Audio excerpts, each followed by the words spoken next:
On se sent très, très vulnérable. Les chocs se succèdent depuis mardi dernier.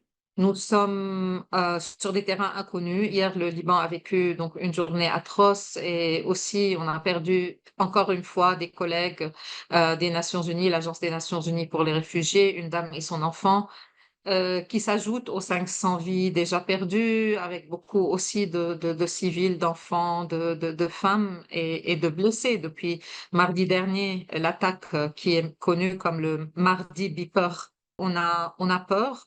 On ne sait pas qui explose à côté de vous et ça, c'est la panique.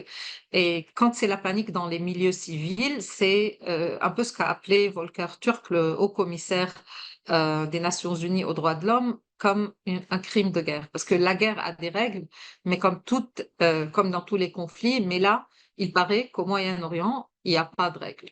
Cette fois-ci est très différente parce que le pays est essoufflé, il est très fatigué, il a perdu ses amis.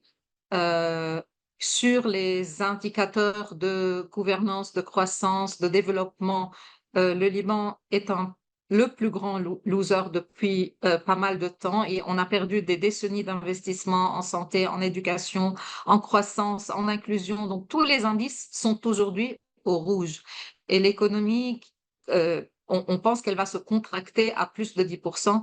Et aujourd'hui, donc les choses vont de pire en pire. Le Liban, on peut dire qu'il est abandonné quelque part, il est à bout de souffle, c'est vrai, et qu'il faut quelque part arrêter ce carnage, arrêter cette guerre, et bien sûr qui est liée à Gaza, à la situation en Palestine.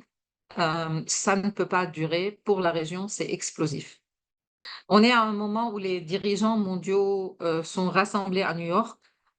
Ils tentent d'embraser un avenir un peu meilleur avec des idées, des outils et des engagements renouvelés. On a entendu parler du pacte pour l'avenir. Et c'est une occasion pour les dirigeants mondiaux de prioriser la fin de ce conflit, la fin des guerres.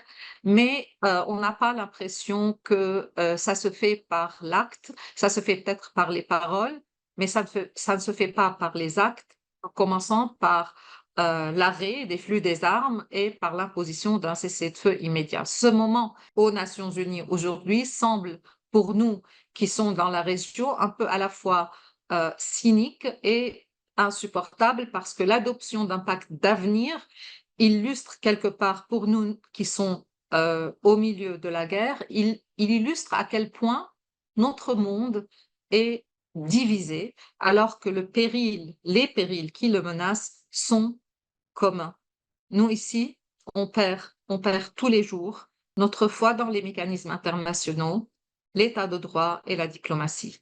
Il est difficile de maintenir le cap.